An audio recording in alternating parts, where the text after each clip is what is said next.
Can I start? How is it justice if somebody breaks into your house and you just stand and watch them? You might as well ask them, do you want food from the fridge? Take my TV? How's my cell phone? Now, ladies and gentlemen, good day to the House at large.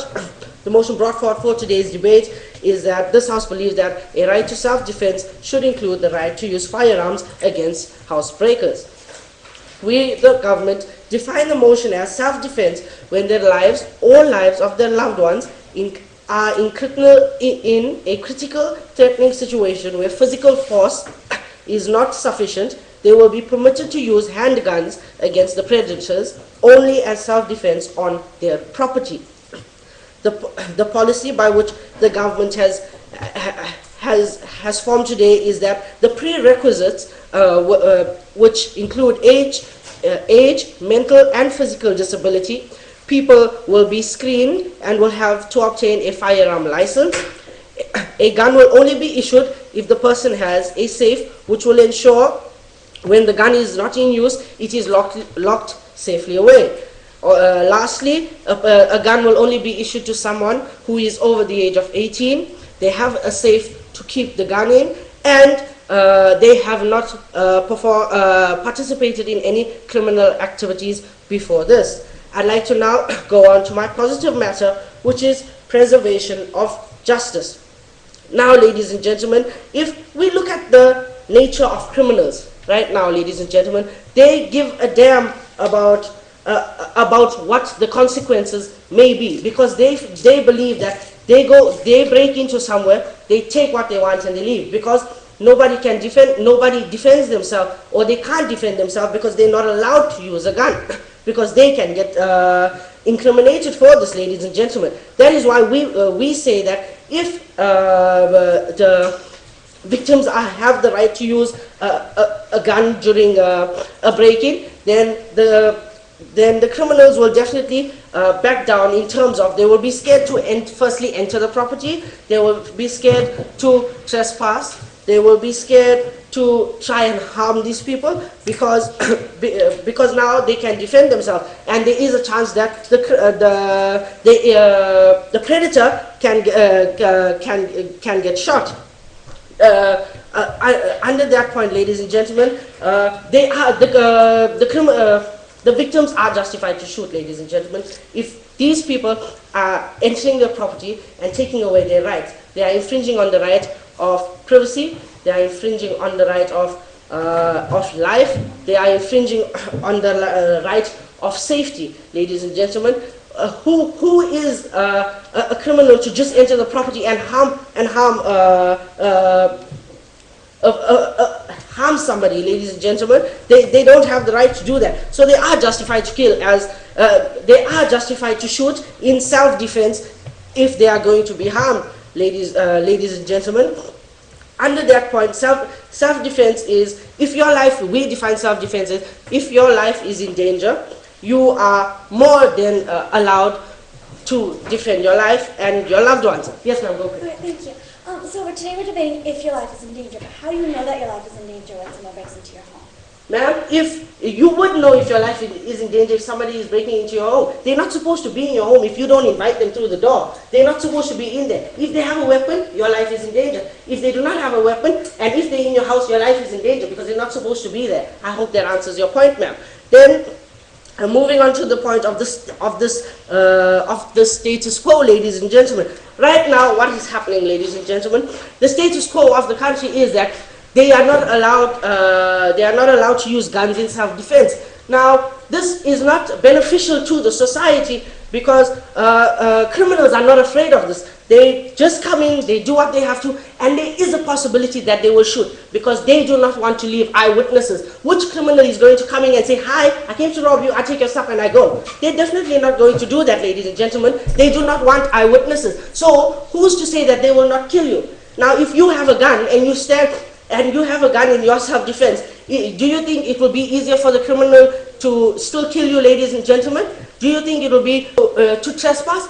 I don't think so, ladies and gentlemen. As soon as you have some sort of security, ladies and gentlemen, the criminal will definitely back down. And criminals move in mobs. They do themselves. The second person may go in, they get shot. The whole mob is running away. Why? They're all scared for their lives. right or wrong, ladies and gentlemen. That is why we say that the status quo of the country right now is that they're not allowed to use guns in self-defense. They may be incriminated for this. But if we allow them to use guns in self-defense when their lives are threatened, then we see that that they are no more in that much of danger, ladies and gentlemen, because the danger without guns, ladies and gentlemen, they are not allowed to protect themselves, neither are they allowed to protect their family and their loved ones on their property. So the police cannot be everywhere, ladies and gentlemen. They cannot be at 10 places at once, ladies and gentlemen, which my second speaker will elaborate on the crime deterrent, ladies and gentlemen, with having guns. Yes, ma'am, go ahead. Criminals, if a criminal has a gun, and then the person who is the victim has a gun, the criminal still has the power. Because even though both have guns, perhaps the person who is the victim is smaller. So in the end, the criminal still has the power. Point, ma'am. Whether you are smaller physically or smaller in size, ma'am, it doesn't make a difference. You have a gun, you have a trigger. He has a gun, he has a trigger. It depends who pulls it first. So by having a gun, you actually you have more security than not having a gun. What would you prefer, ma'am? Sitting down in your house, they breaking in, and you doing nothing about it, or having something to defend yourself, having some sort of security for your life and people? Ladies and gentlemen, why are we debating that we shouldn't give them any security at all? If the government is willing to provide one police officer for each door, then we should say no guns.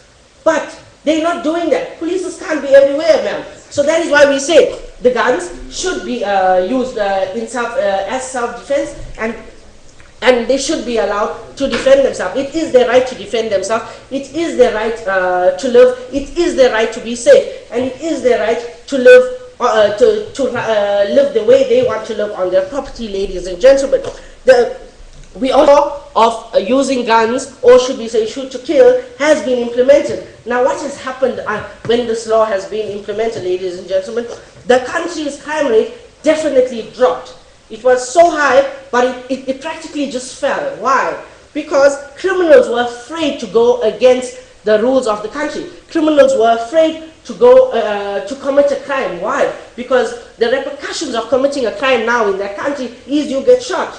You get killed. So definitely they are not going to risk breaking into a house, getting caught, and then getting shot, ladies and gentlemen. So that is why they say, that is why in Saudi Arabia right now, there is more security, there is more harmony, because not everybody can now defend themselves there, ladies and gentlemen. So what have I proven to you today? I've proven to you the preservation of justice, how the rights are more good for the people, the nature of criminals, how the people are justified to shoot criminals, how they are justified in self-defense, and status quo. Thank you.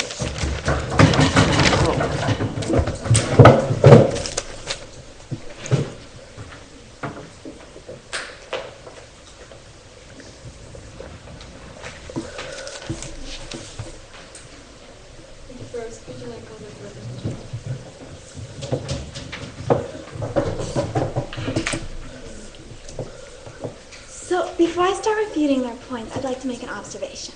Now, my opponents provided a plan as to when you have this right. And they say you have to be under the 18 and you have to know for certain that you're going to basically be killed or be hurt. It's like some of the things they brought up. Like, you have to know that there's danger, you have to know that there's a weapon. But what we realize is that there's so many things that we have to know, then it's no longer a right to have self-defense. Because we cannot be certain, when you're defending yourself, you can't always know what's going on. So if you believe that you're defending yourself and you kill someone, and then it turns out that you were wrong and that they did not have a weapon, then you would be wrong. So then you don't have a right to ever kill because you're never 100% certain. So if we ever are saying that there's a time where there is not a right, then we are saying that there's never a right because you can never for sure be certain. So my opponents today are not saying anymore that there is a right. They are not proving to you today that there is a right. They're saying we think it's okay for someone when they have a gun, it's okay to shoot them back. But that's today not what we're debating. We're debating, do you always have a right when someone breaks into your house to kill them and that means regardless of weapons? Yes. Ma'am, criminals don't enter the house without their weapons out. Are you saying that they enter the house with their hands in their pocket? They enter with their weapons out, ma'am. So you should know that your life is in danger. Thank you. The resolution today does not say criminals, it says housebreakers. And people, all sorts of confused people can break into a house. It happens all the time with drunk people ending up in a house, someone who's running from something else ending up in a house on their property. Property, the lines, my opponents did say property, the lines as to where a property ends and where a property starts can be vast and confusing. And so we see that someone could be very confused. This resolution doesn't say you have a right to kill criminals. This resolution says you have a right to break housebreakers, and that's a very different thing. My opponents may not say criminals, my opponents must defend housebreakers, or they're no longer defending the resolution and affirming the resolution, which is their job. Yes. Ma'am, housebreakers are criminals. They are going against your rights. They're going against the law of the country. They are criminals. See, it is against the law to break into your house, so on that definition, I suppose that they are criminals. But a housebreaker doesn't have to be a person with the intent to kill. Doesn't have to be a person with a gun. It could be someone who is confused. Now, they are, yes, illegal by being on the property, but that does not give you a right to kill someone. Just because someone breaks the law does not give you a right to kill someone. And not all housebreakers have the intent to kill or have a gun. So now I'm going to go on to my opponent's points, but we must realize right now that my opponents are no longer defending their case. They have basically refuted the affirmation side by saying, setting up all these circumstances, there is no longer a right existing, and they are not affirming the resolution. So now we're going to move on to their case. So my opponent's first point is that people cannot defend themselves because they talk about, I guess, the status quo, and they say that people cannot defend themselves because they're afraid and they're scared and all that. But see, a status quo can be different in a different country. You see, in my country, people do use guns, and it's kind of guaranteed. And so people do make crimes all the time, even with guns being allowed in the country. People are not afraid to go and rob and whatever because, see, my opponents are saying that people will not kill each other and will not break into a house if they know that another person might have a gun. But that's not true, because in my country there are guns existing and are allowed to exist. There are still crimes all the time in my country. And in fact, there are actually more crimes because more and more people have a gun. For example, there was recently the Colorado shooting, which maybe you've all heard about. But a man broke into a movie theater during a Batman screening, and it was a Batman film, so everyone was dressed up as Batman. And so he was wearing a mask, and he released a toxic gas onto the people, which he had a mask that people thought was a costume. And then he shot everyone in the theater, and a lot of people died. A lot of innocent people were killed, and this is something that happened very recently. It's a major tragedy in our country. And we see that he was able to get a gun because there were guns around. Now, people in a theater, see, the guns are still legal, and there could have been guns. But the fact that he was able to get a gun, he still was able to do this crime, even though people did have guns in this country. So my opponents go on to talk about the status quo. And they say that the status quo without guns doesn't work. But with guns doesn't work either. There is not a system that's perfect. There's not a system where there is no death. But the system where there are guns readily available and where we say, just shoot away, you think that there's a problem, go ahead, shoot, then there's more and more of a problem because we're encouraging the use of guns. We're saying, go ahead, use their guns. And it's a flaw. People have died over this. People have died. And we see that more and more people are dying, and more innocent people are actually dying because more and more people are able to get guns. So now that we see that their case really doesn't stand, first of all, they're not affirming the resolution that you have a right to defend yourself against someone who goes into your home. They're saying that you have a right to defend yourself against a criminal with a gun. And when you're saying that, they're not defending the resolution, and they're not defending the fact that you always have this right. Because you can't prove that someone's a criminal until after the fact, that someone had a gun until after the fact. And this resolution is housebreakers. But furthermore, their case talking about the status quo doesn't stand because in a status quo with guns, it doesn't work. And they're not looking at the whole world. And you should look at the whole world before you talk about what should be right and what shouldn't be right. So now I'm going to go on to our case. So first, we have 3 points today. Now I'm going to bring up 2 of the points, and my third speaker is going to bring up our third point. So our first point is that using a gun is always wrong. Our second point is that there's a proportionality in terms of self-defense. And our third point, which my partner will bring up, is that mistakes can never happen. So now I'm going to go on to using a gun is wrong. Now, what I mean by that is, see, there's a philosopher, Immanuel Kant, who said that in order to determine if something's right, you have to say that it's basically always right. For example, if you were going to prove that it's okay, see, let's say and this is just an analogy, but let's say, but the way he explains it, is let's say one person steals, right? You could say, well, there's no big harm, right? It's only one little thing. But when everyone in the world starts stealing, there's a major harm. So what we have to realize is when we're proving something that is right or wrong, we have to look at universal. No, thank you. So what we have to realize today is when we're saying, is it okay to use a gun, we have to say, is it universally okay to use a gun? So if it's okay in this situation, we basically have to prove that's okay in a lot of other situations, too. Now, if there were, in a world where no guns, things wouldn't be able to happen. There wouldn't be people shooting each other. There would be no guns. And that's what the right needs to be. The right needs to be no guns. There needs to be a right so that no one has the right to use a gun, and so that no one is able to use a gun. And that would be the better world. And that's the right we must realize today is the right. That no one should have a right to use a gun. And if there were no guns, then ultimately there would not be as many people shooting each other with guns because there would be no guns. So that's today. See, when we're debating, there's a difference between something that, there's right and there's wrong. But there's a middle ground which is okay. And my opponents today need to prove that it is completely right to use a gun. It is a right to use a gun. And we realize that what would actually be the right would be for there to be no guns. That would be the best case scenario. So now we're going to move on to our second point, which is proportionality. Now, for something to be self-defense, it needs to be proportional. Meaning that if someone, let's say, is annoying you, you maybe have a right to annoy them back, but you don't have a right to shoot them. Self-defense needs to be proportional. So the thing is today is that someone breaking into your home is not the same as someone killing you, especially when there can be so much confusion, when people can get lost, when there can be mistakes. Someone breaking into your home, and my opponents have started with an intro about you may as well offer them food in your refrigerator, you may as well give them your TV. Someone wanting your TV, someone wanting food in your refrigerator is not the same as them killing you. In order for something to be self-defense, in order just for something to really be a right to self-defense, it must be proportional. So what I'm saying is that you don't have a right to kill someone because maybe they want something that's yours, maybe because they're in the wrong spot. That's not proportional.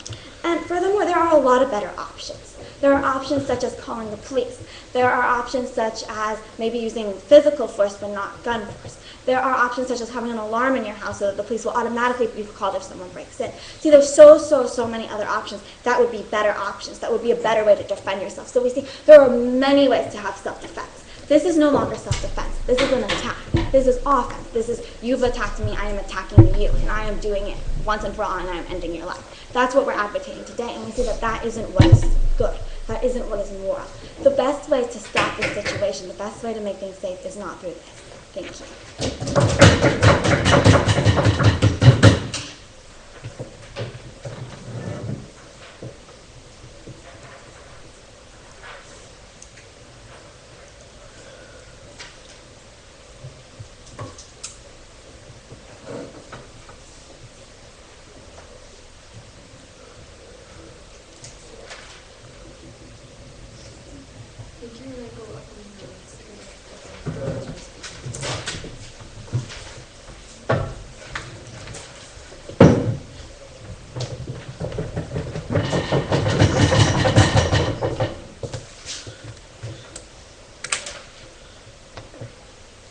Good day to the House at large. I'd just like to make a statement, ladies and gentlemen.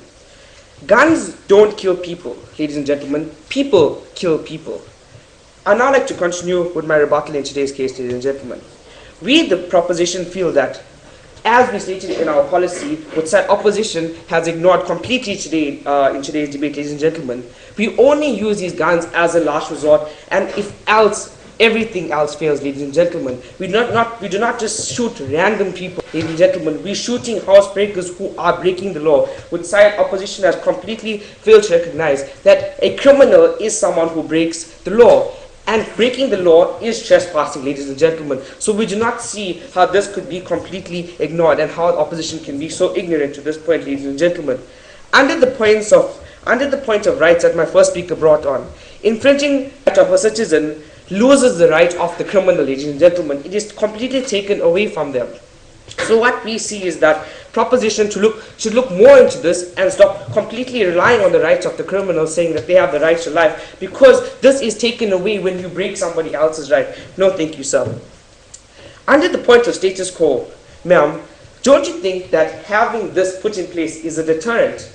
As you mentioned, your country as an example, America, guns are allowed to be used, but it is still crime. Ma'am, then why don't we look at my country as an example? Guns are not legal, and we do have one of the highest crime rates in the world because of this, ladies and gentlemen. You are completely defenseless if someone comes in your house and has a gun, because if you do decide to shoot them, then it is on your part, and you do go to prison, ladies and gentlemen. We should put some authority in the citizens of the country, because, ladies and gentlemen, it is government mandate to take care of the citizens of the country, which I'll be elaborating later in my substantive matter, ladies and gentlemen. So we do not see how you are willing to put all of this power in the wrong people's hand, ladies and gentlemen. We want it to go to the respectful and healthy citizens of the country, ladies and gentlemen. We do not want to put power in the wrong hands.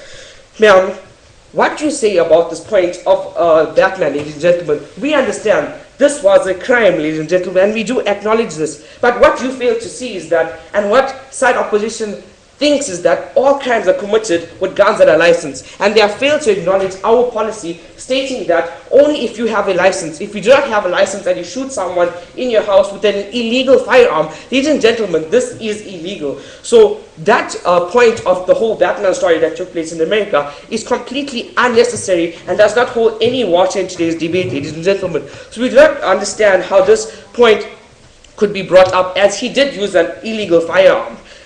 And the reason in the first place that we do have guns, ladies and gentlemen, is crime. Okay. Under the point of self-defense, I'd like to mention a quote that side opposition has brought forth, ladies and gentlemen. Self-defense should be proportional. Yes, we agree with this, ma'am. How is it proportional if you don't have a gun and they have a gun? This is not proportion, ladies and gentlemen. They have power, you do not have power. We want to even the odds and help the correct people and not give power to the wrong people, ladies and gentlemen. This is not moral, giving so much of power to the criminals in society, and they are wrong, ladies and gentlemen. Another point was calling the police or putting an alarm system in your house. Ladies and gentlemen, we need to acknowledge that it takes 1 second to shoot somebody, and the police may take 10 minutes to come to your house. So we do not see how this is completely in the power of the police, ladies and gentlemen. We cannot put all of this power in them. I'd now like to close my rebuttal and move on to my substantive matter. I'll be focusing on one main point, ladies and gentlemen, being empowering the citizens of the world. I'd now like to move into these points, ladies and gentlemen.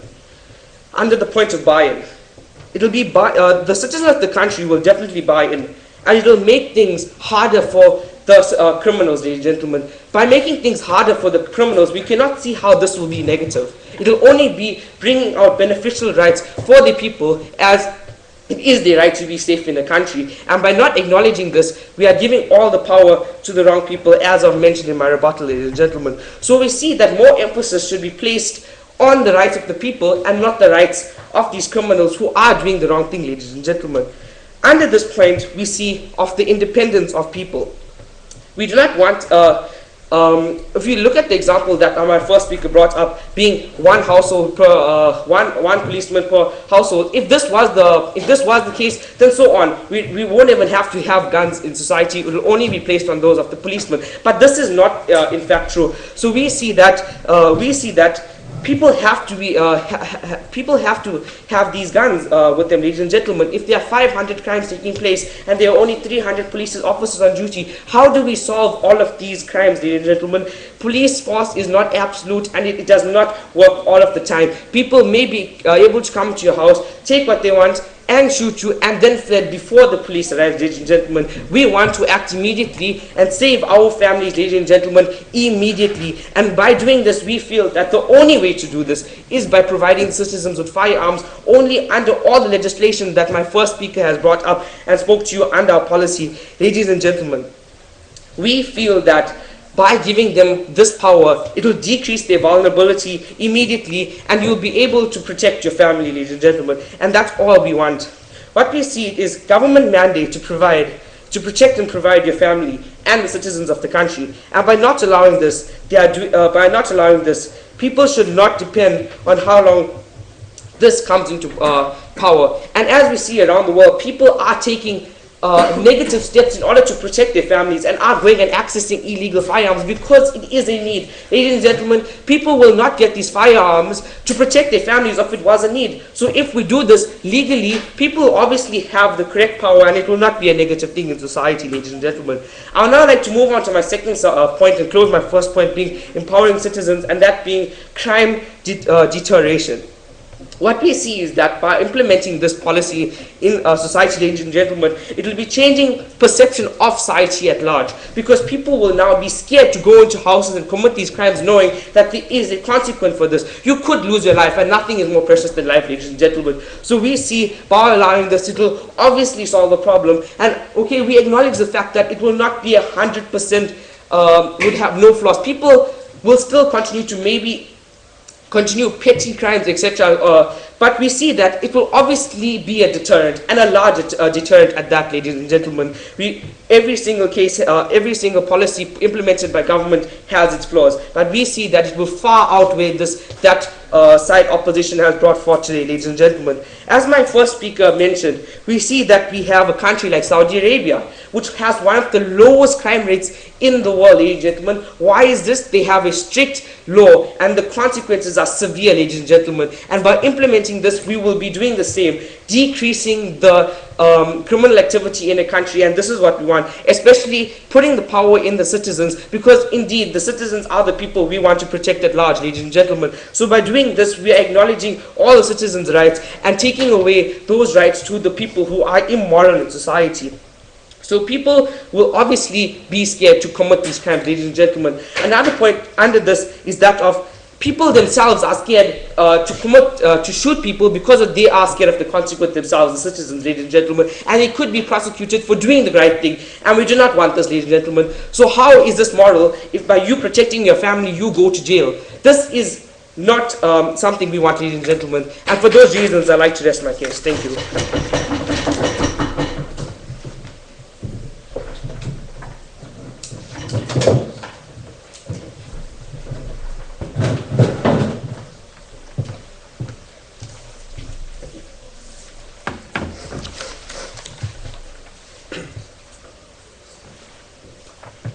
Now let's look at this situation.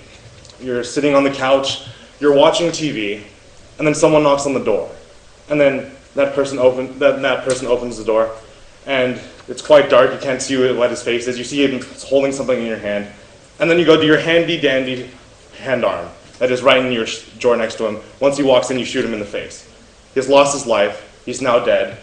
Maybe he had children, maybe he had a wife, maybe he had a family. And this man it all turned out that this man was drunk. It all turned out that this man was not coming to your house to kill you. This man did not have an intent to kill you, but because of your possession of a firearm, you were able to, just with one pull of the trigger, with 1 second, as the proposition team has said, take away his life unjustly. Now, the side proposition today has been quite contradictory, and they've described criminals they've described a quite high level for criminals of criminal status. They've described criminals as people who come in mobs, people who are extremely smart, people who have defense coming behind them, people who always have firearms, people who are always intending to kill.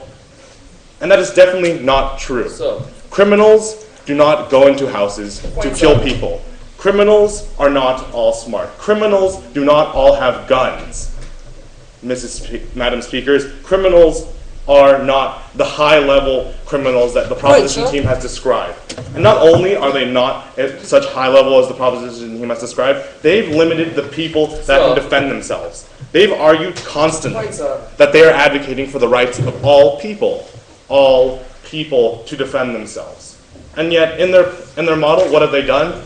They've limited it to only mentally sound people. They've limited it to people who will be decided by their sort of committee that are able to hold a gun, and people that are able to purchase a safe, and they're therefore not protecting the rights of all people. They're protecting the rights of the people that they say can have guns. And in the resolution today, we are arguing that people should have the right to self-defense. Not some people should have the right to self-defense. And a right should be applied to everyone, not a certain amount of people that they somehow can describe as someone who is sane enough to hold a firearm. And that is completely immoral and completely not right. And then let me talk about the point of contradiction. Now they have brought up in their model that they are talking about justice and that they are talking about safety. Yes. So you're saying that you agree with the principle but just disagree with our policy? Yes, of course. The proposition team has to come here today and has to give us a policy that is completely moral and that completely stands always, because they have to come here today and prove to us that it is a right to hold firearms, Madam Speakers, that it is a right for everyone to hold firearms, not for a small group that they decide should be able to hold firearms. That we're not protecting a group of people, we are protecting all people. And we completely disagree with the model that they're going to put in place, and the model that they're going to put in place will not help us at all. And rather will be an introduction to mistakes and will be an introduction to lots of problems, as I will introduce. Now, their second speaker talked about how people kill people and guns don't kill people. But we argue on side opposition today that giving a person a gun, that person will kill more people. If they say that people kill people, then a person with a gun will kill more people. We argue that guns are dangerous and guns should not be allowed, as I will explain in our third point today, which is that guns can escalate to very dangerous mistakes and very detrimental mistakes. Now, the proposition today has to answer two main questions. They have to answer the question of why they are defending rights. Why they are defending the rights of all people, not just saying that guns are justified in the household. A right is something that is always right. A right is something that is completely, concretely and correctly right. And something that is wrong is completely wrong. There is a gray area in the middle, and that is what side proposition team is defending today. They're defending that guns should be allowed in the household for a certain group of people that they want to defend. Not everyone, and this is not what the definition of a right is. The definition of a right is that all people are able and completely entitled to this right, and side proposition cannot argue for such a group of people that they are trying to promote having this right. And then also they have to prove that it is completely proportional for the possession of a firearm and the ability to kill someone to someone breaking into their house. They have to argue why someone breaking into their house is so important that people should be allowed to have a weapon, and people should be encouraged to be irrational, and people should be encouraged to make mistakes. Now on to our third point of contention, that the use of firearms escalates the risk of mistakes. People in our world are not perfect. People can be drunk, people can be mentally disabled, and we never know what is truly going on. We never know the intent of the criminal, and we never know the whole situation. The proposition team has came here today and said that they want guns as the last resort. That guns are the only thing that you do at the end. But how does this go with the principle of the proposition team? They've talked about how guns are 1 second, guns will protect the people, that I'm protecting my family. And they say that guns are the last resort. Do we want criminals to think that once they go into the house, people are going to first, I'm going to evaluate if you're trying to kill me. And then secondly, I'm going to use physical attacks on you and then see if you try and kill me again. And then thirdly, I'm going to tell my family that you're inside my house. They said that it is the last resort, and we have to hold them to that. We have to hold them to that, them saying that guns are the last resort after the other things that we've talked about, such as calling the police or using physical force. They have stated that it's the last resort, and by stating that, they have completely eliminated their point of how guns are so useful in defending people. They've completely eliminated their Saudi Arabia example. They've completely eliminated their Saudi Arabia example. They've completely, because in Saudi Arabia, they do not have these regulations saying that it is the last resort that you use your gun. And by saying that it's the last resort that you use your gun, they've completely contradicted their first point of justice, and they have created a model where people, in fact, will not be able to defend themselves, and where people do not have the right to defend themselves, as I have proved. Now back to the third point, of the use of firearms escalates the risk of mistakes. As I've stated before, people are not perfect, and people cannot completely evaluate what the criminal intent is, and people cannot completely evaluate the situation, especially in a situation as someone breaking into your house. It is scary. You will act irrational. You are under lots of pressure. If you're protecting your family, as side proposition has talked about, then you are under a large burden. And once you're under this burden and this pressure, you cannot think straight. You start sweating, and then you start sweating, your mind starts getting dizzy, and you will not make rational decisions. And if we give them firearms, they will not make rational decisions with these firearms. And they will not use them to the best of their ability, and they, in fact, will not use them to protect their rights, as the side proposition team has tried to argue today. So side proposition team has brought up a quite limited model in which they're not protecting the rights of the people, in which they say that guns are the last resort, and they agree that guns should not be used as the first manner of protection. And so on side opposite, we've represented this contradictory example, and we've showed you why firearms are definitely not the correct answer today.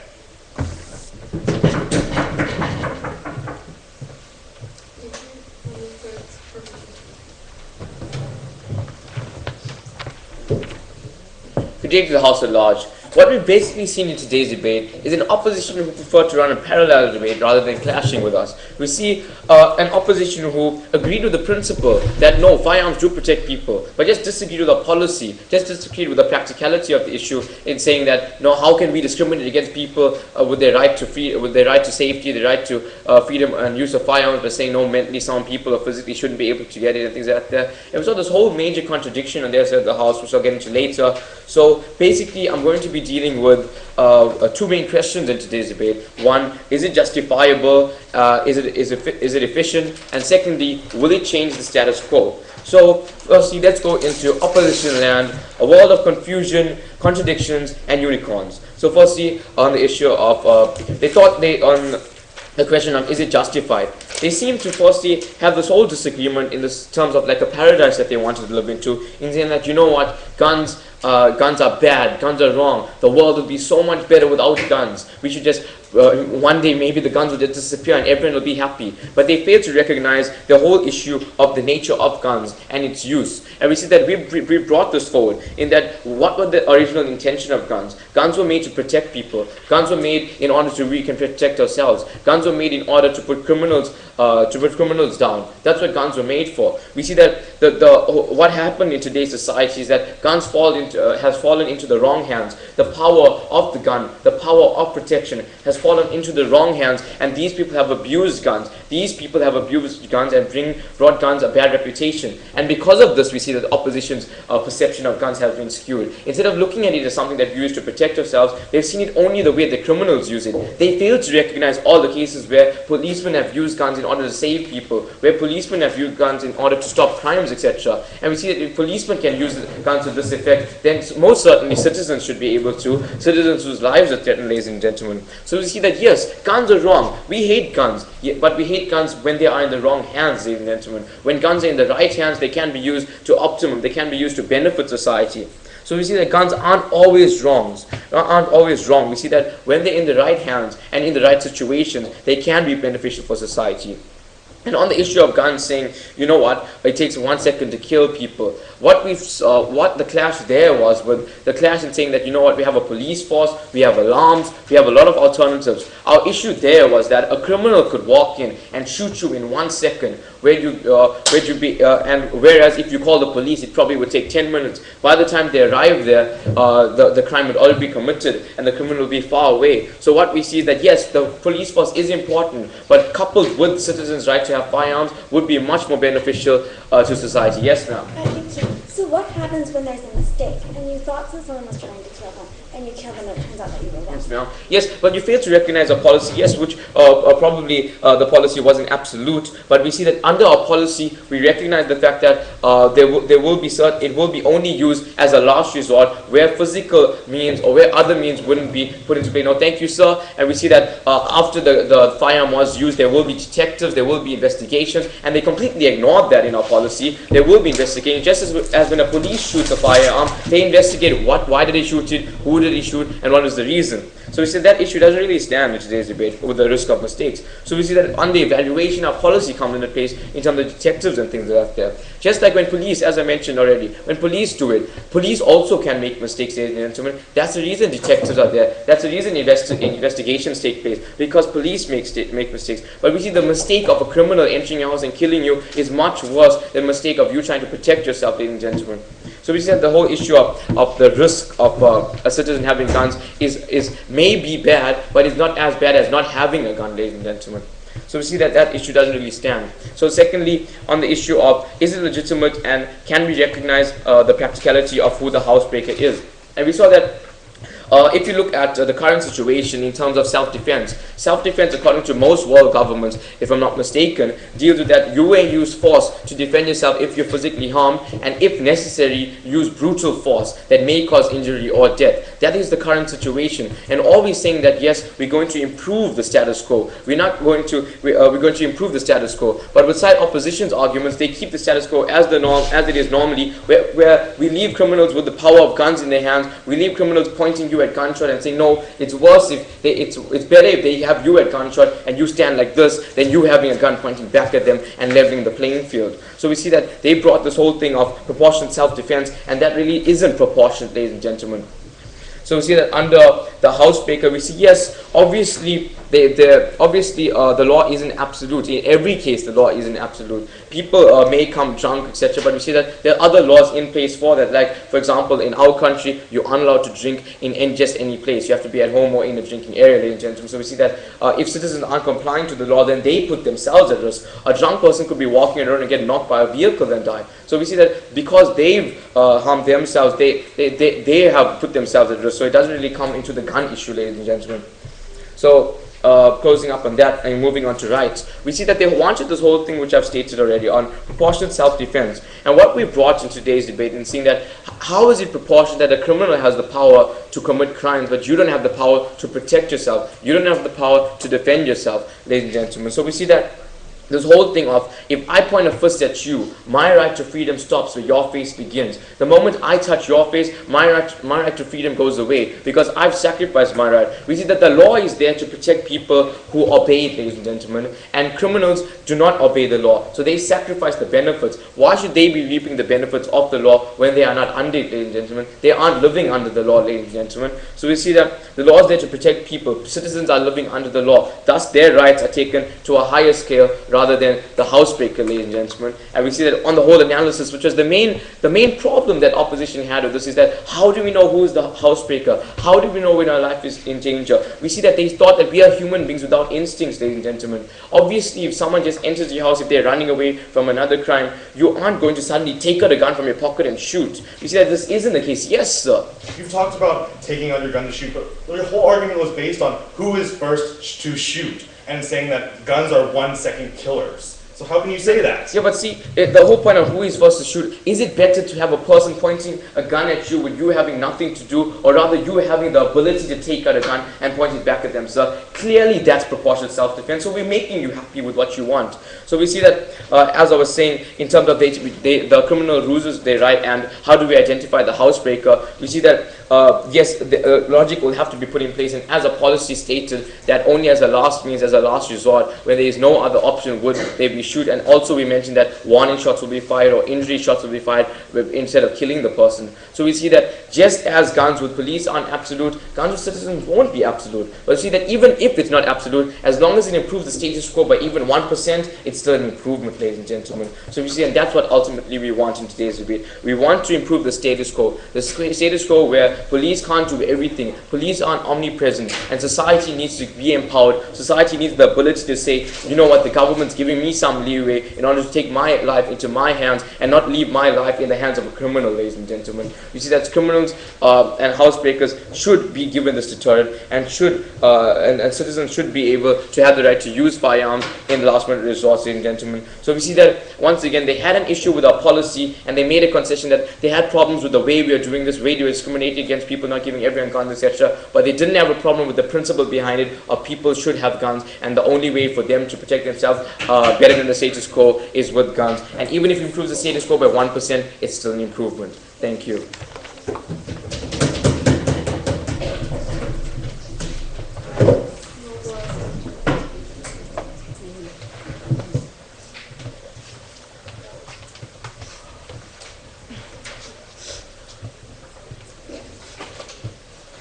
Using guns is always wrong. We have constantly proved this throughout the debate today. The opposition side has constantly proved that guns are not okay to use. That is why we cannot say that using guns is a right. The proposition has said we have agreed with the principle that guns are okay, but the fact is that guns are not okay. We shouldn't have guns. But the thing is that the proposition has misunderstood our case. So today, as the third speaker on this motion that this House believes that the right to self-defense should include firearms on house breakers, I will be answering two thematic questions and organize the debate in this way so that we can understand that the opposition is the one who should be winning this debate. So the first thing we have to clarify is, what is a right? So a right is something that you have entitlement to. You can always do it. You don't have, not just sometimes. No exceptions in this plan. No, thank you. It's always right. If it's not always right, the proposition cannot say it is a right. No, thank you. Is it always right to have a firearm? And the proposition has not responded to this idea that using firearms is a right. It's okay to use it whenever. Yes. Ma'am, you fail to recognize that with every right comes responsibility, and you are abusing that. No, a right. Okay, let's put this in an example. We have a right in our country saying freedom of speech. The reason we have this right is because you can always use it. It doesn't matter what you say. It doesn't matter if it's totally outrageous. You can still say it. So therefore, if you have a right, it is something you can always do. So the proposition still has not responded. Yes, it is okay in some situations, but the right is something that has to apply to everyone, and therefore we cannot just say that it is okay for some people. No, thank you. So the second question we have to answer is it self-defense to use firearms on housebreakers? Because according to the motion, it has to be self-defense. So the proposition has brought up this idea of justice, of this right to security. However, the proposition is giving citizens irrational security. You can never be sure of the intentions of a housebreaker. You can never be sure. It's not the same as killing you. If you have a housebreaker, there could be many intentions. The person could be drunk. The person could be mentally unstable. And the fact is that people never know. And the proposition says that guns don't kill people. People kill people. However, guns are the way that people kill people. And they have also stated that it is a last resort. And first of all, a last resort is not a right. It's not, if they're not following the motion that it's a right, that is the proposition's flaw.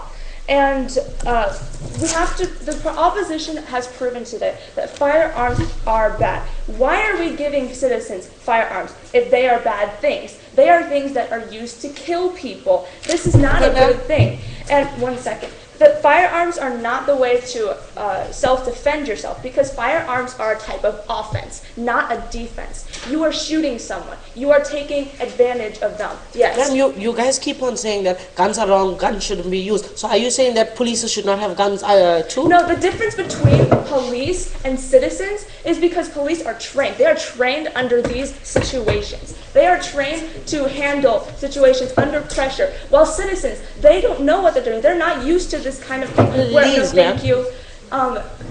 you are under pressure when someone is facing against you and you have to self-defend yourself. There's a reason why we have police, and there's a reason there's a distinction between police and citizens. No, thank you. So they have stated all of these benefits of having guns. Comment, ma'am. No, thank you. However, these benefits turn against them. Because in the end, people will be afraid to use the firearms because they have to evaluate the person. If the person is trying to kill them or not. And they will have it, for example, if they were, no thank you, if they shoot the wrong person, they will be penalized for it because they did not make the right decision and they killed an innocent person. The proposition is not empowering the citizens in the right way, because if you cannot decide, if you cannot be sure whether or not the person has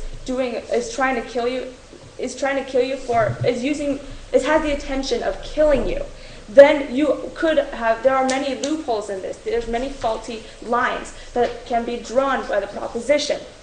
And again, there's a reason on your why previous point, people, no thank you, there's a reason why people don't have guns and the police do. The police are the ones who are supposed to be handling situations like this. The citizens are not supposed to be handling situations like this.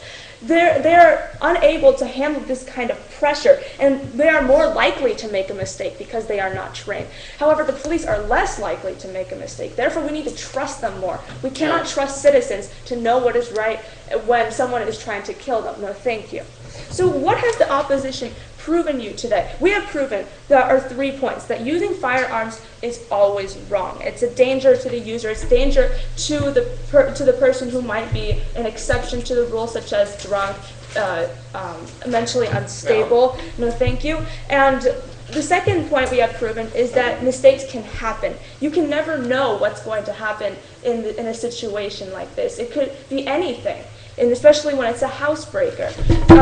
No, thank you. And finally, we have proven this third point, our major point of proportionality, that the proportionality where self-defense is not. Self-defense is different from using a firearm as an offense. No, thank you. So the proposition has brought upon us many benefits, yet many of these benefits that will not work because the citizens are unable to use the pressure they are under and make rational decisions. In the end, guns will prove to be a shot in the foot because they will end up trying to hurting themselves. That is what we are trying to prove today. The opposition is trying to prove today. The proposition's case does not stand for the right reasons. They are trying to prove that this is like a right of security, there's justice there, but in the end, if it doesn't do anything to save lives, then in the end, it's not going to help. No. We are we are penalizing innocent people, including the victims who seem like they're in trouble and could possibly be wrong. And in the end, it not only proves the proposition case wrong, but it also proves that the citizens are not ready to have firearms, and therefore this motion cannot be passed. So this is why the opposition stands strongly to oppose this motion. Thank you.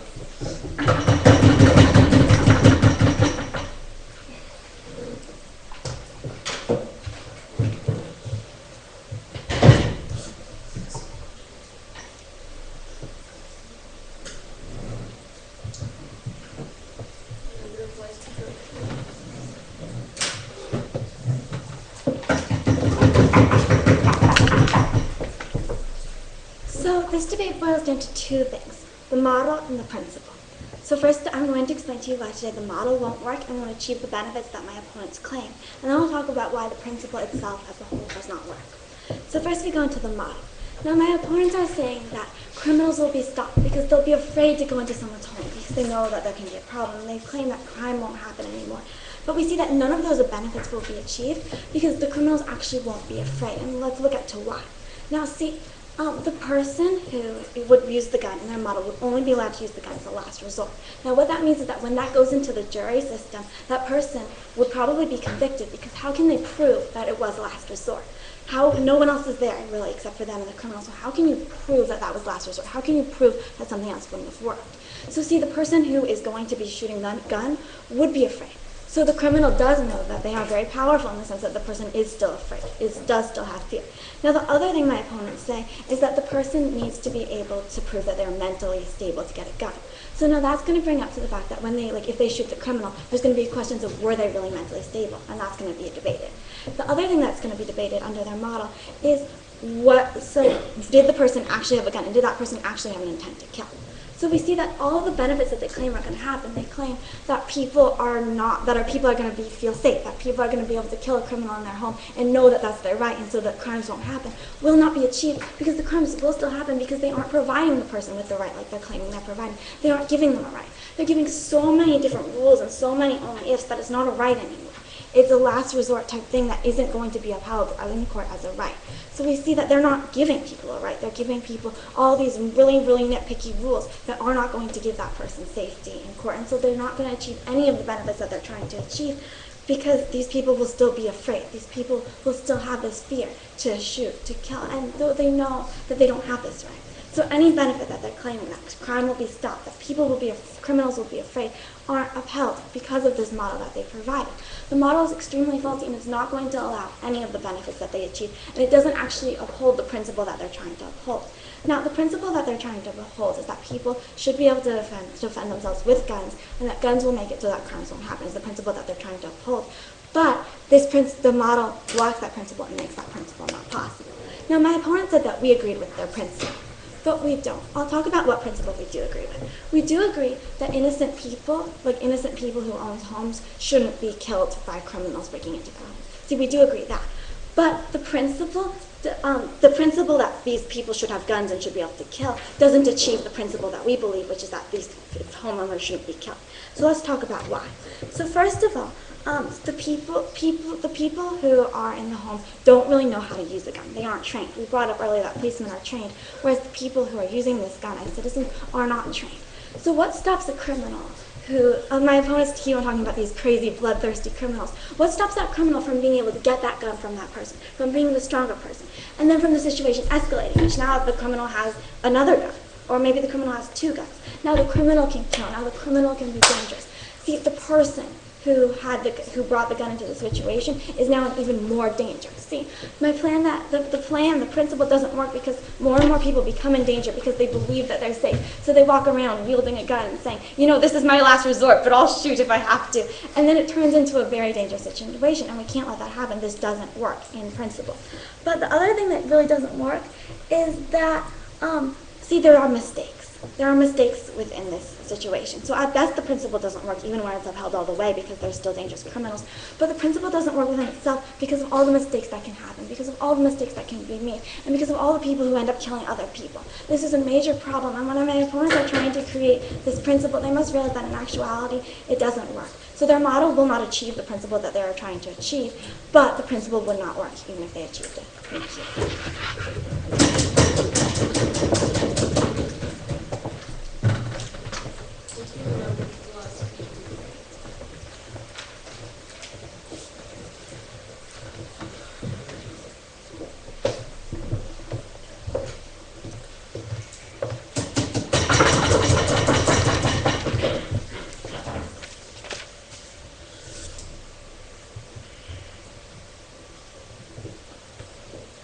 Good day to the House at large. Today, in today's debate, we have picked up two main issues, and I'll be proposing this under 2 questions. Firstly being, is it justifiable to have these guns? And secondly, will it improve the status quo? I'd like to go under the points of improving the status quo. Ladies and gentlemen, today, all that we have heard from side proposition is firstly, that they have surrounded the whole case around shooting the wrong person. Ladies and gentlemen, we are not focusing on shooting the wrong person. If it brings 1%, that we give an example, benefit, it is an improvement, ladies and gentlemen, and that's what we want. We want improvement. So we see that there may be a few cases where a problem does occur. In every single scenario, ladies and gentlemen, it does have its flaws. We cannot propose a bulletproof case, but what we see is that we want to impose benefits on society, ladies and gentlemen, and by doing this, we cannot see how this will be going wrong. And now, many issues brought forward today by side opposition was that things that the citizen is under pressure, okay, we're going to shoot all of the wrong people. But what they fail to realize is that the criminal is also under pressure. And for those reasons, even if he did not come with the intention to shoot somebody, this may happen, ladies and gentlemen. So if he shoots someone, there's also going to be speculation and also going to be problems surrounding this, ladies and gentlemen. So at the end of the day, the person is already gone, and we cannot bring them back. And by what side proposition is proposing, we are going to, it will only be beneficial for the citizens as they will be benefiting in the end, ladies and gentlemen. So what we see, that whole point of shooting the wrong person falls to side proposition, and they're not brought on justifiable reason of how this is going to be the situation, and they've only been taking the sides of the criminals, which we cannot see is positive because, as we all know, criminals are not good, ladies and gentlemen. So we see this side, once again, point falls to side proposition. As we see that side opposition has brought upon several contradictions in their case. Firstly, the speakers come upon and say guns are always wrong. They are never used for the right things. But then they come up and say that it's good in the hands of the police. So what we say to this is, just like policemen you have to have training. And as our policy stated, which side opposition has failed to recognize time and time again throughout all their speeches, we say that they have to go through screening. In any country around the world, ladies and gentlemen, you cannot just buy your license and have a gun. You have to go through all the necessary curriculums in order to attain this gun. We do not see that you cannot just buy a license. You have to go through all the processes in order to get it, ladies and gentlemen. This is not what we side proposition has said to you today, ladies and gentlemen. So we see that that whole point once again of having the correct authority and having the training once again falls to side proposition, ladies and gentlemen. We see that what side opposition has done, and they've even stated it themselves. They're happy with the principle, but they are against our policy. So what we see today, ladies and gentlemen, they have agreed with us. They want criminals to be at the edge, but they have not brought upon any ways to show us how we will be dealing with these criminals besides the fact of using firearms. So we do not see that in any way or another they are not provided any other solutions of taking care of these criminals besides the fact of what proposition has proposed today, ladies and gentlemen, and that of using firearms. So we do not see how this is beneficial in any way by not using these firearms, and what side opposition should have done today was by not using these firearms, how it is wrong, or they should have showed us by how it is so right on keeping the situation as it is, and they have not showed us how this is wrong. And for those reasons, we feel that there is so much crime throughout the world because this is not implemented everywhere. And for those reasons, I beg to propose. Thank you.